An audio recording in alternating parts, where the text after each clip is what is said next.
Everyone. तो आज मैं एक नई वीडियो लेके आ गई हूँ। लास्ट क्लास में जो लास्ट वीडियो थी उसमें हमने पढ़ा था टेंस इंट्रोडक्शन। तो what is the tense? Tense is the time और एक्शन नहीं होता है। Tense is the form of the verb होता है। उसको हमने डिटेल में देखा था। आज थोड़ा और डिटेल में देखेंगे और आज हम हेल्पिंग वर्ब के बारे में पढ़ेंगे कि एक मेरा क्वेश्चन मैंने आपको छोड़ा था कि हेल्पिंग वर्ब जो होती है हमारी वो रूल होती है या एक कॉन्सेप्ट होता है। तो चलो आज की क्लास स्टार्ट करते हैं। So let start today class. तो एक बार लास्ट क्लास का रिवीजन कर लेते हैं। जो टेंस है, ठीक है, टेंस हमारा क्या होता है? Form of the verb. Tense is the form of the verb we can say, ठीक है। और हमने पढ़ा था कि टेंस हमें टाइम बताता है और टाइम के साथ हमें रियलिटी शो करता है। जो उसका एक्चुअली वर्क होता है वो रियलिटी शो करने का है। अब अगर ये रियलिटी ही शो करेगा, जो टेंस है वो अगर हमें इसका जो काम है रियलिटी शो करना है, अगर रियलिटी शो करेगा तो रियलिटी में शो करने पे क्या होता है? तो हम कह सकते हैं कि रियलिटी शो करेगा तो दो ही टाइम की बात कर सकते हैं। We can say present tense and we can say past tense. तो रेस्ट ऑफ द कहाँ गया? मतलब आई कैन से कि I am rest of the mean मेरा है कि I am talking about the future, कि वेयर इज द फ्यूचर, कि फ्यूचर का है, फ्यूचर रियलिटी शो करेगा। तो आप एक चीज नोटिस करो कि अगर ये रियलिटी शो कर रहा है तो प्रेजेंट में हम हेल्पिंग वर्ब यूज कर रहे हैं और पास्ट में हम हेल्पिंग वर्ब यूज कर रहे हैं। प्रेजेंट और पास्ट दोनों में हम किसका यूज कर रहे हैं? हेल्पिंग वर्ब का यूज कर रहे हैं। और फ्यूचर में जो है वो हमारे पास मॉडल वर्ब है। मॉडल वर्ब है विल और शैल।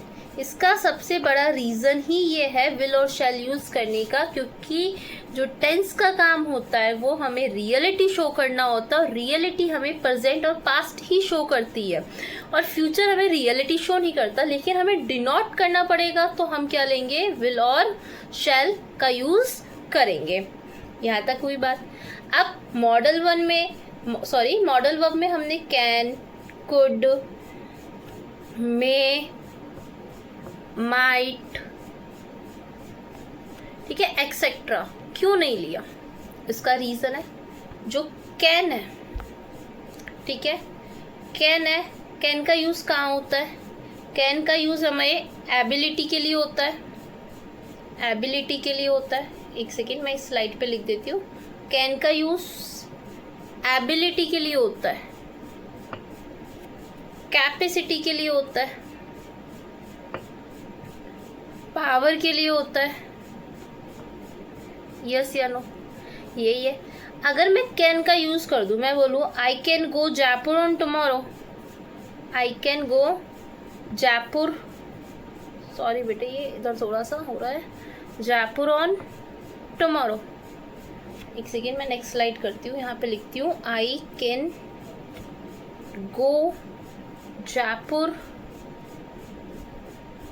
On tomorrow. तो इससे मेरा क्या सीन है कि मैं कल जयपुर जा सकती हूँ, मैं कल जयपुर जा सकती हूँ। कि मैं जाऊंगी वाला सेंस तो नहीं आ सकता ना, क्योंकि कैन तो हमें क्या शो करता है? एबिलिटी। मतलब अगर मैं कैन का यूज कर रही हूँ, ठीक है, तो ये मेरी कैपेसिटी को यूज कर रहा है, कैपेसिटी बता रहा है या एबिलिटी बता रहा है कि मैं जा सकती हूँ, मैं जाऊंगी नहीं। अगर मैं कैन की जगह कुड का यूज कर दूं तो ये हमें पास एबिलिटी के लिए बारे में बताता है कि पास एबिलिटी क्या होती है। कि जो काम हम पास्ट में कर सकते थे अब नहीं कर सकते। जैसे मैं देखूँ यहाँ पे आई कुड फ्लाई, सॉरी ये तो एक इमेजिनेशन हो गई। आई कुड रन, अगर मैंने यहाँ कुड लगाया आई कुड रन कि मैं दौड़ सकती हूँ, तो इसका मतलब क्या हुआ? मैं दौड़ सकती थी, मैं दौड़ सकती नहीं हूँ, मैं दौड़ सकती थी।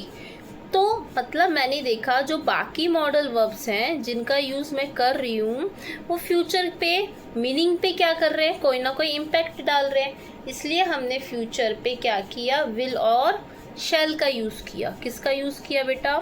विल और शैल का यूज किया, क्योंकि विल और शैल फ्यूचर पे कोई इम्पैक्ट नहीं डाल रहे, ना इसकी मीनिंग पे कोई इम्पैक्ट डाल रहे। मैं बोलूंगी आई शैल गो, मैं जाऊंगी। ही विल गो, वो जाएगा। ही विल गो, वो जाएगा। मतलब ये हमारे फ्यूचर पे कोई इम्पैक्ट नहीं डाल रहे हैं। मतलब फ्यूचर पे इम्पैक्ट इन द सेंस क्या है, मेरा फ्यूचर की जो हमारा फ्यूचर मीनिंग है उस पर कोई इम्पैक्ट नहीं डल रहा, वो एक्चुअली में फ्यूचर का ही मीनिंग निकल के आ रहा है, इसलिए हमने किसका यूज किया यहाँ पे, फ्यूचर का। ये तो बात हो गई टेंस। टेंस का इंट्रोडक्शन हो गया कि टेंस क्या होता है, व्हाट इज द टेंस, ठीक है, what is the work of the tense, की टेंस रियलिटी शो करता है। अब सबसे बड़ा कंफ्यूजन जो बच्चों को होता है बेटा, वो कंफ्यूजन आपका हेल्पिंग वर्ब में होता है। हेल्पिंग वर्ब हम करेंगे, लेकिन मैं आज आपको समझा रही हूँ कि उसके पीछे एक बहुत बड़ा कॉन्सेप्ट है, क्रैम करना छोड़ दो। अभी मैंने आपको लास्ट क्लास में बताया था, जो प्रेजेंट टेंस है वो वर्ब की फर्स्ट फॉर्म लेता है। प्रेजेंट टेंस नहीं बोल सकते हम, we can say present time, verb की फर्स्ट फॉर्म और वर्ब की फिफ्थ फॉर्म लेता है। वहीं पास्ट टाइम हमारा क्या लेता है, जो पास्ट टाइम है वर्ब की सेकंड फॉर्म लेता है। टाइमिंग की बात करेंगे, ठीक है। अब एक्शन की बात कर रहे हैं, तो एक्शन हमारे क्या कौन से होते हैं, एक हमारा एक्शन हुआ सिंपल, एक एक्शन हुआ हमारा कॉन्टिन्यूअस, एक हुआ परफेक्ट, एंड देन हमारा हुआ परफेक्ट कॉन्टिन्यूअस। तो सिंपल हमारी किसकी फॉर्म लिया, डू की। कॉन्टिन्यूअस किसकी फॉर्म लेगा, बी की, ठीक है। परफेक्ट किसकी फॉर्म लेगा, हैव की। और जो ये परफेक्ट कॉन्टिन्यूअस है, ये हमारी हैव प्लस बी की फॉर्म लेगा। अब चलो इनकी फॉर्म्स की बात कर लेते हैं। एक सबसे बड़ा डाउट, वर्ब की फर्स्ट फॉर्म प्लस आईएनजी। आगे हेल्पिंग वर्ब डिस्क्राइब करने से पहले मैं आपको ये डिस्क्राइब करती हूँ कि वर्ब की फर्स्ट फॉर्म प्लस आईएनजी, ये आप बोलोगे कि ma'am it is the verb की फोर्थ फॉर्म, लेकिन मैं बोलूँगी ये वर्ब की fourth form. How can you से कि इट इज़ द वर्ब की फोर्थ फॉर्म, ठीक है। आप लगाओगे डू प्लस आईएनजी, डूइंग। आप बोल रहे हो कि मैम वर्ब की फर्स्ट फॉर्म प्लस आईएनजी, तो मैं वर्ब की फर्स्ट फॉर्म प्लस आईएनजी ले रही हूँ। बी की फर्स्ट फॉर्म तो इज, एम, ये लास्ट क्लास में भी मे बी मैंने शायद डिस्क्राइब किया था, कोई बात नहीं, एक बार हम आगे वर्ब पढ़ने से पहले डिस्क्राइब कर लेते हैं। तो इसमें लगाओ इज प्लस आईएनजी, ये तो कम्प्लीटली रॉन्ग हो गया। एम में लगा लो एम प्लस आईएनजी, ये भी कम्प्लीटली रॉन्ग हो गया। आर प्लस आईएनजी, ये भी कम्प्लीटली रॉन्ग हो गया। देन हाउ कैन यू से कि वर्ब की first form plus ING, actually ये वर्ब की फर्स्ट फॉर्म प्लस आईएनजी नहीं होती, फिर क्या होती है, इसका जो कॉन्सेप्ट होता है बेस फॉर्म प्लस आईएनजी होता है। बेस फॉर्म प्लस आईएनजी होता है। अब कितनी बेस फॉर्म, बी, खाली पूरी ग्रामर में बी एक ऐसी वर्ब है जिसकी बेस फॉर्म और वर्ब की फर्स्ट फॉर्म अलग होती है। बाकी जितने टेंसेस हैं उन सब की वर्ब की फर्स्ट फॉर्म और बेस फॉर्म सेम होती है। अब इसी पे मेरा एक कॉन्सेप्ट आया कि हम जो मॉडल वर्ब है, मॉडल वर्ब के साथ हमेशा बेस फॉर्म का यूज करते हैं, ठीक है। यहाँ तक बात क्लियर है, इज इट क्लियर एवरीवन, कि मेन वर्ब के साथ हम हमेशा किसकी यूज करते हैं, बेस फॉर्म का यूज करते हैं।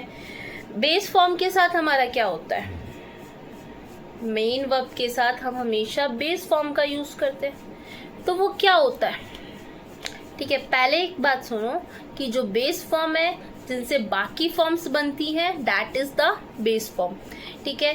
अब कितनी, आपका क्वेश्चन मैम वर्ब की फर्स्ट फॉर्म, वर्ब की second form, third form, mean तो वर्ब की सेकंड और थर्ड फॉर्म, इनको भी कैटेगराइज किया गया है, इनको भी डिवाइड किया गया है।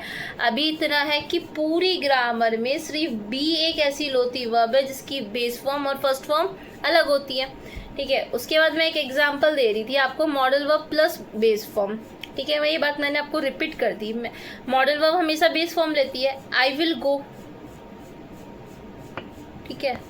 ये तो हमारा मॉडल वर्ब है और मॉडल वर्ब है तो बेस फॉर्म लेगी, यस या नो। अगर ये बेस फॉर्म लेगी तो मैं इसे वर्ब की फर्स्ट फॉर्म कैसे कह सकती हूँ? एक रूल तो यही खत्म हो गया। ये एक्चुअली में बेस फॉर्म है। ये तो गो, आई विल बी, हम कुछ भी बोलते हैं आई विल बी, तो यहाँ पे बी क्यों लगाया? इज क्यों नहीं लगाया? क्योंकि मॉडल वर्ब बेस फॉर्म लेगी, नॉट ए वर्ब की फर्स्ट फॉर्म। तो खाली बी एक ऐसी वर्ब होती है जहाँ पे वर्ब की फर्स्ट फॉर्म और बेस फॉर्म अलग होती है। Is it clear? बेटा आज की क्लास के लिए मैं इतना ही रखूंगी। जो मेरा नेक्स्ट वीडियो आएगा, नेक्स्ट पार्ट आएगा, उसमें हम हेल्पिंग वर्ब के बारे में डिस्कस करेंगे। देन हम टेंस की आइडेंटिफिकेशन स्टेप बाय स्टेप आपके पास आता जाएगा। Okay, is it clear everyone? Okay, thank you so much everyone.